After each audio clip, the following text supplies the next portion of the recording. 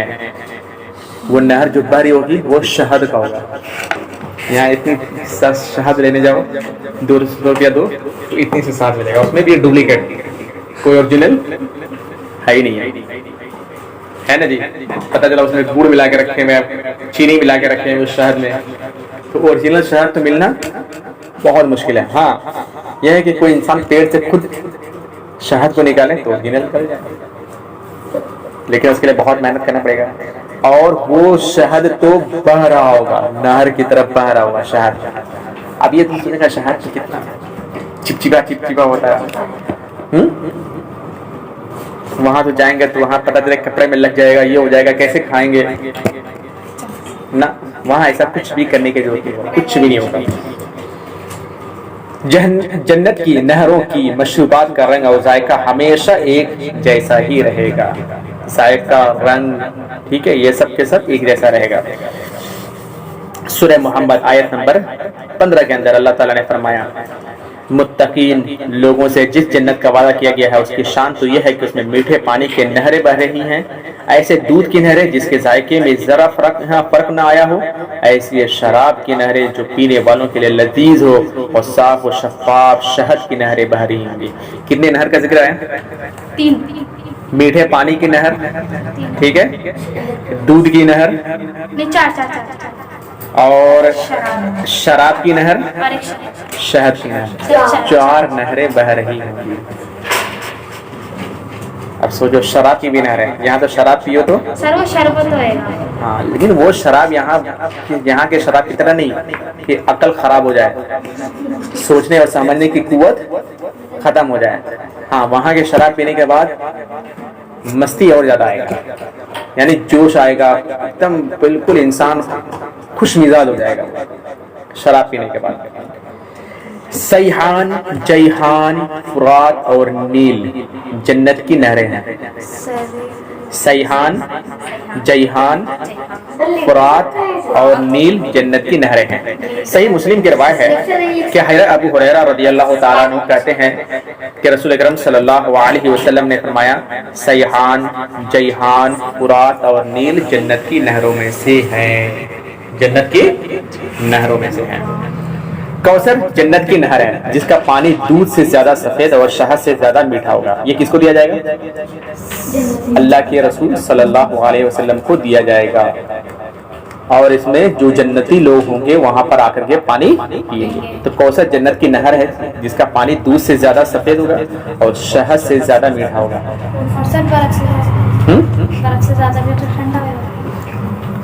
کہاں وہاں آدمی پیے گا تو وہاں تو پیاس لگے گی نہیں. ایک بار جو انسان پی لے گا تو وہاں پیاس لگے گی نہیں. کوثر اللہ تعالیٰ کی طرف سے رسول اللہ صلی اللہ علیہ وسلم کو دیا گیا ہدیہ ہے. سنن ترمذی کی حسن روایت ہے کہ انس بن مالک رضی اللہ تعالیٰ عنہ کہتے ہیں کہ رسول اکرم صلی اللہ علیہ وسلم سے دریافت کیا گیا کوثر کیا ہے؟ آپ صلی اللہ علیہ وسلم نے ارشاد فرمایا یہ ایک نہر ہے جو مجھے اللہ تعالیٰ نے جنت میں عطا فرمائی ہے جس کا پانی دودھ سے زیادہ سفید اور شہد سے زیادہ میٹھا ہے. اس میں ایسے پرندے اڑتے ہیں جس کی گردنیں اونٹوں کی سی ہے. حضرت عمر رضی اللہ تعالیٰ عنہ نے عرض کیا وہ پرندے تو خوب مزے میں ہیں. آپ صلی اللہ علیہ وسلم نے ارشاد فرمایا ان پرندوں کو کھانے والے زیادہ مزے میں ہیں. یعنی جو جنتی لوگ کھائیں گے ان پرندوں کو وہ بہت زیادہ مزے میں ہیں. اہل جنت حسب خواہش جنت کی نہروں میں سے چھوٹی چھوٹی نہریں نکال کر اپنے اپنے محلات میں لے جا سکیں گے. جب چاہیں گے نہر کو نکال لیا. گویا کہ یعنی جنت ایک دم جادو نگری کی طرح ہو. سب چیز ایسا لگے کہ جادو ہے. جب چاہا نہر کو موڑ کر کے اپنے راستے میں لگا لیا، ٹھیک ہے. جب چاہا اپنے گھر کے سامنے نہر کو لگا دیا، جیسا ایک دم جادو کی طرح ہوگا. سنن ترمذی کی صحیح روایت ہے کہ حضرت حکیم بن معاویہ رضی اللہ تعالی عنہما اپنے باپ سے روایت کرتے ہیں کہ نبی کریم صلی اللہ علیہ وسلم نے فرمایا جنت میں پانی، شہد، دودھ اور شراب کی نہریں ہیں. ان نہروں سے چھوٹی نہریں نکلیں گی جو جنتیوں کے محلات میں جائیں گے. جنت کی ایک نہر کا نام نہر حیات بھی ہے. جنت میں ایک نہر ہے، اس کا نام کیا ہے؟ نہر حیات ہے، جس کا پانی جہنم سے نکلنے والے لوگوں پر ڈالا جائے گا تو وہ دوبارہ بیج کی طرح اگ پڑیں گے. یعنی جو جہنمی آخر میں نکلیں گے ان کو نہر حیات میں ڈالا جائے گا، اور جس طرح بیج اگتا ہے نا اسی طرح یہ اگائیں گے، یعنی پورا جسم صحیح سلامت ان کا ہو جائے گا.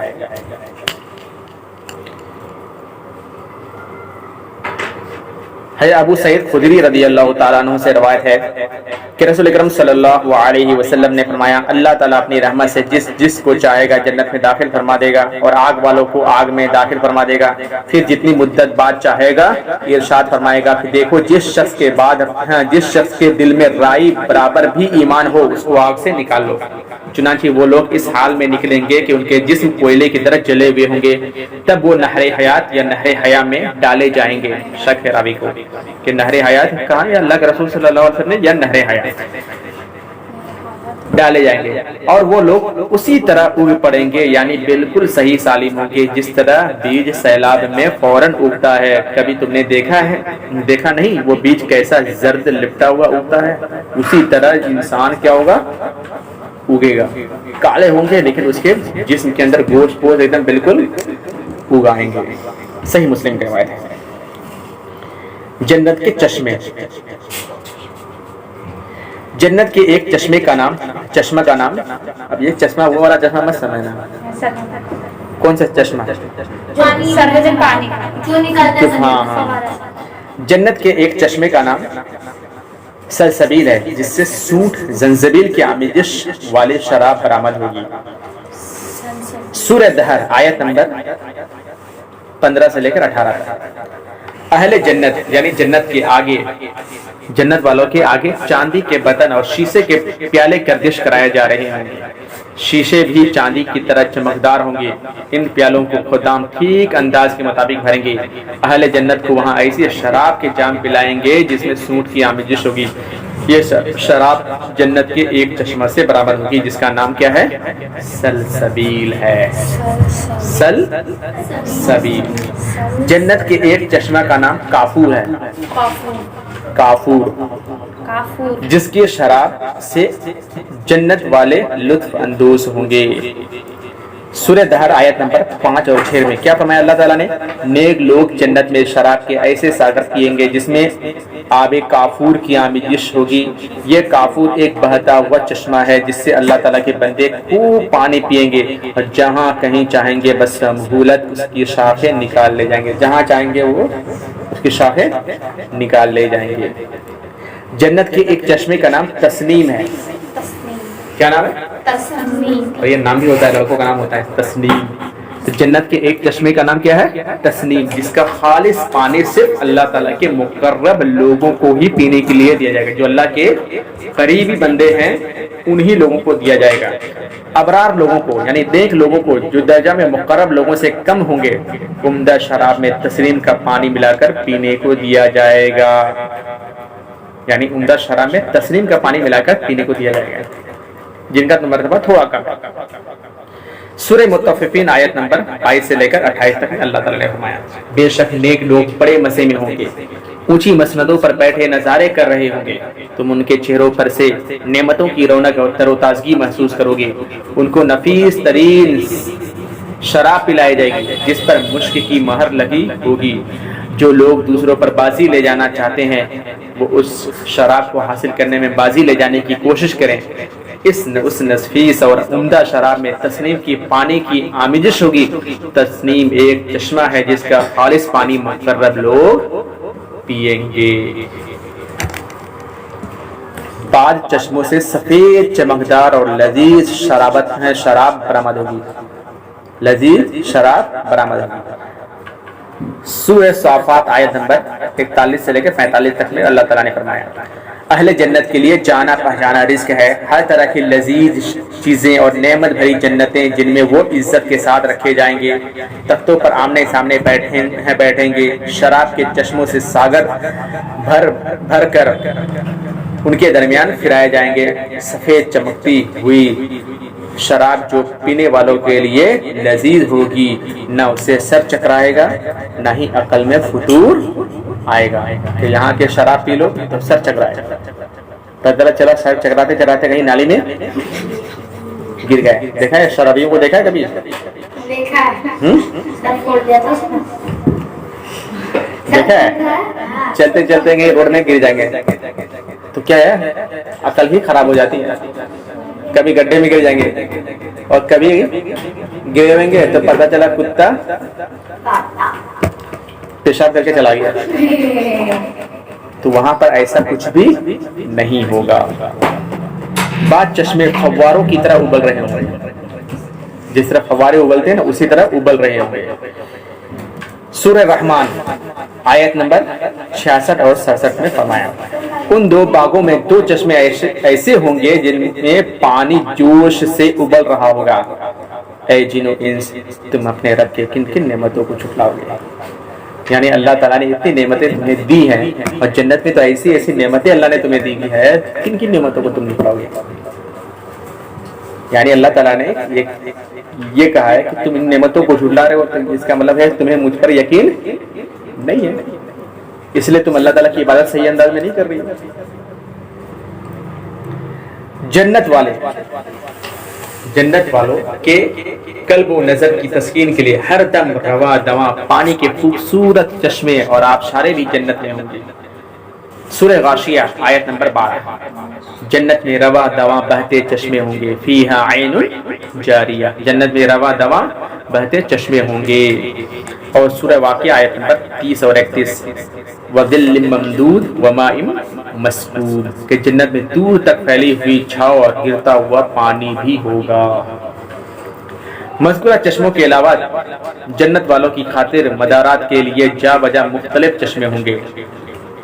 سورہ دخان آیت نمبر 51 اور 52 میں فرمایا ان المتقین فی مقام امین فی جنات وعیون بے شک متقی لوگ امن کی جگہ میں ہوں گے باغوں اور چشموں کے درمیان.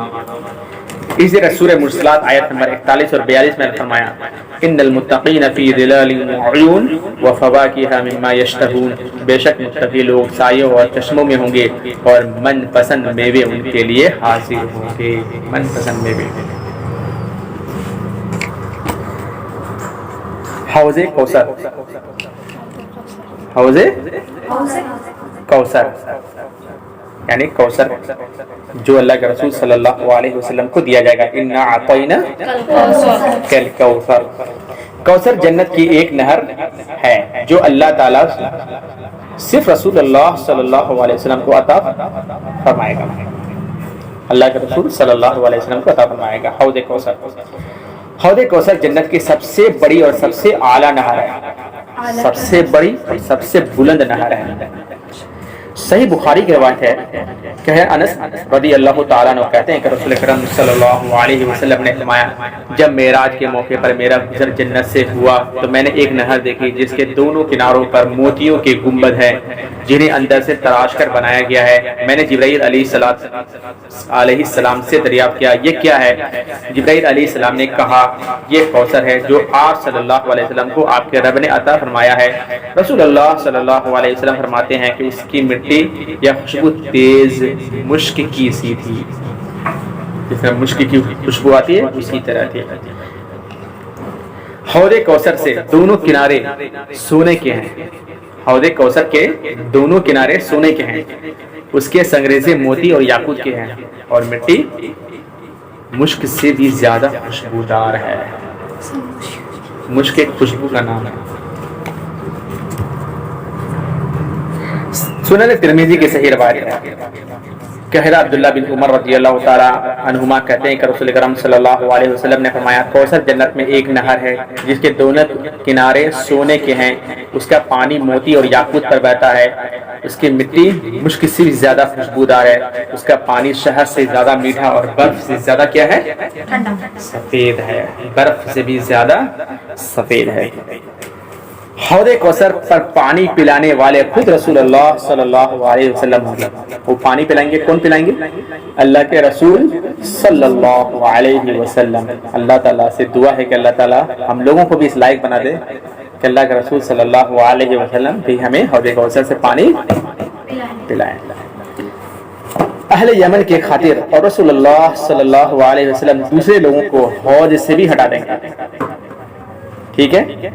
حوض کوثر کی ایک سمت اتنی طویل ہوگی, اتنا لمبا ہوگا جتنا مدینہ اور عمان کے درمیان فاصلہ ہے, تقریباً 1000 کلومیٹر. عمان کے درمیان 1000 کلومیٹر. اس کا صرف ایک سمت, جبکہ 4 سمت ہے. کتنا ہوا؟ 4000 کلومیٹر. اتنا بڑا ہے حوض کوثر. 4000 کلومیٹر کتنا ہوگا جی؟ بہت بڑا ہے. حوض کوثر کا پانی دودھ سے بھی زیادہ سفید اور شہد سے زیادہ میٹھا ہوگا. صحیح مسلم کی روایت ہے کہ حضرت ثوبان رضی اللہ تعالیٰ عنہ سے روایت ہے کہ نبی کریم صلی اللہ علیہ وسلم نے فرمایا, حوض کوثر کے کنارے پر میں اہل یمن کی خاطر دوسرے لوگوں کو اپنی چھڑی سے ہٹاؤں گا, یہاں تک کہ حوض کا پانی اہل یمن کی طرف باہر نکلے گا اور وہ خوب سیر ہو کر پیئیں گے. آپ سے عرض کیا گیا حوض کوثر کتنا ہے کا عرض کتنا ہے, یعنی چوڑائی کتنا ہے؟ آپ صلی اللہ علیہ وسلم نے ارشاد فرمایا, مدینہ سے لے کر عمان تک. پھر حوض کے پانی کے بارے میں سوال کیا گیا, وہ کیسا ہوگا؟ آپ صلی اللہ علیہ وسلم نے ارشاد فرمایا, دودھ سے زیادہ سفید اور شہد سے زیادہ میٹھا. پھر آپ صلی اللہ علیہ وسلم نے فرمایا, میرے حوض میں جنت کے 2 پرنالوں سے پانی آئے گا, ان میں سے ایک پرنالہ سونے کا ہوگا اور دوسرا چاندی کا. عمان اور اردن کا دارالخلافہ ہے, جو کہ مدینہ منورہ سے 1000 کلومیٹر کے فاصلے پر ہے. دوسری حدیث سے معلوم ہوتا ہے کہ حوض کوثر کے 4 سمتیں ہیں. آپ صلی اللہ علیہ وسلم کا ارشاد مبارک ہے کہ حوض کی چوڑائی اس کی لمبائی کے برابر ہے, جتنا لمبائی ہے اتنا ہی چوڑائی. حوض کوثر 4000 کلومیٹر پر یہ پھیلا ہوا ہے. حوض کوثر پر سونے اور چاندی کے جام ہوں گے, جن کی تعداد آسمان کے تاروں جتنی ہوگی. آسمان میں جتنے تارے ہیں نا, اتنے حوض کوثر پر سونے اور چاندی کے جام ہوں گے. صحیح مسلم کی روایت ہے کہ انس رضی اللہ تعالیٰ عنہ سے روایت ہے کہ رسول اکرم صلی اللہ علیہ وسلم نے فرمایا, حوض کوثر پر تم سونے اور چاندی کے جام آسمان کے تاروں کے برابر دیکھو گے. جتنے آسمان میں تارے ہیں اتنے ہی تعداد میں تم دیکھو گے. رسول اللہ صلی اللہ علیہ وسلم کا ممبر قیامت کے روز حوض کوثر پر رکھا جائے گا. رسول اللہ صلی اللہ علیہ وسلم کا ممبر کہاں رکھا جائے گا؟ حوض کوثر کے پر رکھا جائے گا, جس پر بیٹھ کر آپ اپنی امت کو پانی پلائیں گے. کیا ہی خوش نصیب انسان ہوگا وہ جو اللہ کے رسول صلی اللہ علیہ وسلم کے ہاں سے کیا پانی پیے. صحیح بخاری کی روایت ہے کہ ابو ہریرہ رضی اللہ تعالیٰ عنہ سے روایت ہے کہ رسول اللہ صلی اللہ علیہ وسلم نے فرمایا, میرے حجرہ مبارک اور ممبر کے درمیان والی جگہ جنت کے باغوں میں سے ایک ہے, اور میرا ممبر قیامت کے روز میرے حوض پر رکھا جائے گا. جس نے ایک دفعہ حوض کوثر سے پانی پی لیا اسے پھر کبھی پیاس نہیں لگے. میدان محشر میں حوض کوثر ہوگا. ٹھیک ہے, جب انسان دوسرے سور کے بعد پھونکا جائے گا, تب جب نکلیں گے خوب پانی پیاس لگے گا. سورج ایک دم سر کے قریب آ جائے گا, لوگ پسینے میں ڈوبے ہوں گے, تو وہاں تو صرف پانی چل جائے گا نا جی, کچھ نہیں, کوئی سایہ نہیں ہوگا, کوئی کھانے پینے کی چیز بھی نہیں ہوگی, دور تک صرف چٹیل میدان ہوگا. اب وہاں پر کوئی انسان پانی ڈھونڈے گا تو پانی بھی نہیں ملے گا جو گناہگار ہوگا, اور اگر غلطی سے چلے بھی جائیں گے حوض کوثر کے قریب تو اللہ کے رسول صلی اللہ علیہ وسلم ان کو کیا کر دیں گے؟ بھگا دیں گے. یا کچھ بدعتی لوگ بھی وہاں جائیں گے تو اللہ کے رسول صلی اللہ علیہ وسلم وہاں دیکھیں گے کہ ان کو بلائیں گے, آ جاؤ, لیکن فرشتے ان کو روک دیں گے اور کہیں گے کہ اللہ کے رسول صلی اللہ علیہ وسلم, آپ کے بعد ان لوگوں نے دین کے اندر نئی چیزیں پیدا کی. تو اللہ کے رسول صلی اللہ علیہ وسلم ان کو بھی وہاں سے کیا کر دیں گے؟ بھگا دیں گے. ان کو بھی پانی پینے کے لیے دین دیا جائے گا جو دین کے اندر نئی چیزیں پیدا کرتے ہیں. اب تم خود دیکھ لو کہ دین کے اندر نئی چیزیں کیا پیدا کی ہوئی ہیں آج کے زمانے میں, اور وہ بہت خوش نصیب انسان ہوگا جو حوض کوثر کا پانی پیے گا. اللہ تعالی ہم لوگوں کو ان میں سے کر دے. صحیح مسلم کی روایت ہے کہ عبداللہ بن عمر رضی اللہ تعالی عنہما سے روایت ہے کہ رسول اللہ صلی اللہ علیہ وسلم نے فرمایا, جنت میں تمہارے سامنے ایک حوض ہوگا جس کی ایک سمت کیا ہے, جربہ, جس کی ایک سمت جربا سے لے کر ازرہ شام کے 2 شہروں کے نام ہیں تک ہوں گی، جس پر آسمان کے تاروں کی طرح جام رکھے ہوں گے۔ جو حوض پر آ کر ایک دفعہ پانی پی لے گا اسے پھر کبھی پیاس نہیں لگے گی۔ حوض کوثر پر سب سے پہلے آنے والے اور سیراب ہونے والے کون لوگ ہوں گے؟ محمد نہیں وہ سر حوض کوثر پر سب سے پہلے کون آ کر پانی پیے گا؟ نہیں سر، محمد صلی اللہ علیہ وسلم اور ان کے بعد وہ جو فقیر، ہاں فقیر، ہاں بالکل صحیح۔ حوض کوثر پر سب سے پہلے آنے والے اور سیراب ہونے والے مہاجر ہوں گے، یعنی نبی کریم صلی اللہ علیہ وسلم کے عہد میں مکہ سے مدینہ کی طرف ہجرت کرنے والے فقراء ہوں گے، فقیر لوگ ہوں گے، جنہوں نے مکہ سے مدینہ ہجرت کیا تھا سب سے پہلے۔ کس کے طرف؟ مکہ سے مدینہ ہجرت، کیونکہ مکہ میں انہوں نے سارا گھر بار چھوڑ کر کے کہاں چلے گئے تھے؟ مدینہ۔ مصعب بن عمیر رضی اللہ تعالیٰ عنہ، جانتی ہو کون ہے؟ اس کے بارے میں سننے کے بعد ہی انسان ڈھونڈنا شروع کر دے گا، اگر اس کی تاریخ کو انسان پالے۔ مصعب بن عمیر رضی اللہ تعالیٰ، جب یہ کافر تھے ان کے پاس خوب دولت تھا، مال و دولت خوب زیادہ تھا، بہت زیادہ، خوشبو لگا کر ایسے چلتے تھے کہ لوگ اگر خوشبو آتی تھی تو لوگ سمجھ جاتے کہ یہاں سے مصعب بن عمیر رضی اللہ تعالیٰ عنہ گزرے ہوئے ہیں۔ لیکن جب اسلام قبول کیا تو ان کے سارے رشتہ داروں نے ان کو نکال دیا، سارے ان کے جائیداد پر کیا کر لیا؟ قبضہ کر لیا، اور وہ ایک دم بالکل اللہ کے رسول صلی اللہ علیہ وسلم کے ساتھ اصحاب صفہ میں شامل ہو گئے۔ صفہ مطلب ہے کہ جو غریب لوگ جن کے پاس کھانے پینے کپڑا پہننے کے کچھ بھی شامل نہیں ہے، گھر بار کچھ بھی نہیں، صرف اللہ کے رسول صلی اللہ علیہ وسلم کے ساتھ وہ رہتے تھے۔ اور اللہ کے رسول صلی اللہ علیہ وسلم نے مدینہ میں دعوت و تبلیغ کے لیے انہی صحابی کو بھیجا تھا، مصعب بن عمیر رضی اللہ تعالیٰ۔ تبھی تو مدینہ میں دیکھو کیسے اسلام پھیل گیا تھا، ابھی تو اللہ کے رسول صلی اللہ علیہ وسلم مدینہ گئے بھی نہیں تھے نا، کیسے اسلام پھیل گیا؟ مصعب بن عمیر رضی اللہ تعالیٰ عنہ بھیجا، اور انہوں نے اسلام کی تبلیغ کی، بہت سارے مسلمان ہوئے۔ لیکن جب ان کا انتقال ہوا ان کے پاس کچھ بھی نہیں تھا سوائے ایک چادر کے۔ اگر ان کو سر کو ڈھانپا جاتا تھا تو پیر کھل جاتا تھا، پیر کو ڈھانپا جاتا تھا سر کھل جاتا تھا۔ بتاؤ اتنی عالی شان زندگی جو انہوں نے گزاری تھی کفر کے حالت میں، جب موت ہو رہی ہے تو ان کی کچھ بھی نہیں ہوتا سوائے ایک کپڑا جو وہ پہنے ہوئے، کہ وہی چادر ہے کہ سر کو ڈھانپا جا رہا ہے تو پیر کھل جا رہا ہے، پیر کو ڈھانپ رہے ہیں تو سر کھل جا رہا ہے۔ آخر ان کو سر کو ڈھانپ کر کے پیر میں گھاس ڈال کر کے ان کو دفن کیا گیا، رضی اللہ عنہ۔ یہی لوگ ہیں صحابی، ہمارے ہیرو ہیں، اصل یہ ہمارے ہیرو ہیں جنہوں نے اسلام کے لیے کیا کیا قربانیاں نہیں دی۔ اللہ اکبر۔ تو یہ لوگ نہیں آئیں گے حوض کوثر پر پانی پینے کے لیے؟ سنن ترمذی کے صحیح روایت کہرہ ثوبان رضی اللہ تعالیٰ عنہ سے روایت ہے کہ رسول اللہ صلی اللہ علیہ وسلم نے فرمایا، میرے حوض پر سب سے پہلے جو لوگ آئیں گے وہ فقراء مہاجرین ہوں گے، گردآلود سر، میلے کچلے کپڑے، ناز و نعمت میں پلی ہوئی عورتوں سے نکاح کرنے کی طاقت نہ رکھنے والے، اور جن کے لیے عمرہ کے دروازے نہیں کھولے جاتے۔ یعنی یہ ان کی بتایا جا رہا ہے کہ یہ کون لوگ ہیں؟ فقیر لوگ کہ جن کے سر میلے کچلے ہو، یعنی سر دھول سے اٹے ہوئے ہیں، میلے کچلے کپڑے پہنے ہوئے ہیں، کوئی ان سے اچھی عورت کی عورت شادی نہیں کرے، میلے کچلے والے ہیں کون شادی کرے؟ ان کے لیے بڑے بڑے مالداروں کے دروازے نہیں کھولے جاتے، ان کے لیے ان کو نہیں بلایا جاتا، ان کو پوچھا نہیں جاتا۔ ایسے ہی لوگوں کو سب سے پہلے حوض کوثر کا پانی پلایا جائے گا۔ دنیا میں عزت نہیں ہوا تو کیا ہوا؟ اللہ تعالیٰ تو ان کو تو عزت یہاں تک دے گا قیامت کے دن۔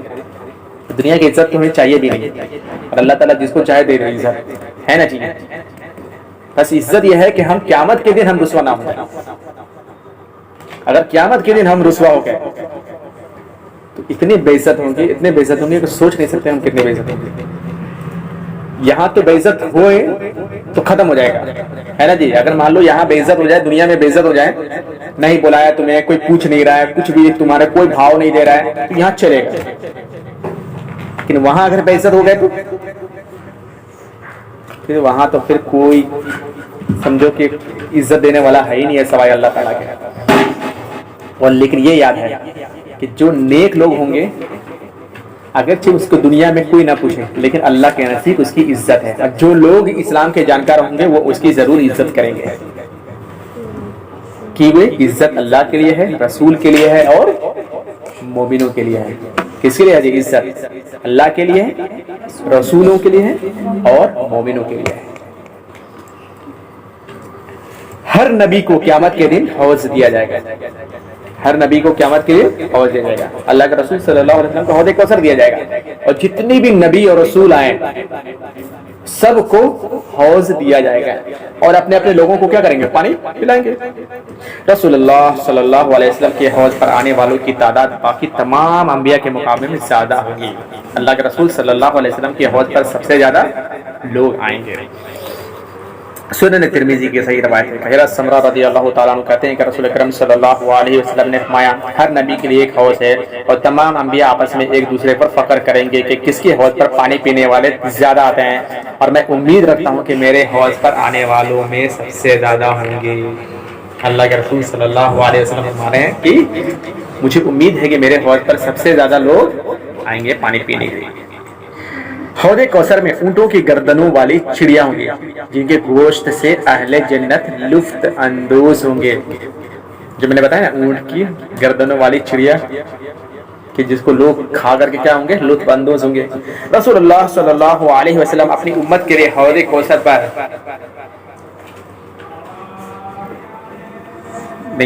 بدعتی لوگ آپ صلی اللہ علیہ وسلم کے حوض کوثر سے محروم واپس پلٹیں گے. بدعتی لوگ آپ صلی اللہ علیہ وسلم کے حوض کوثر سے محروم واپس لوٹ جائیں گے. صحیح بخاری کی روایت ہے کہ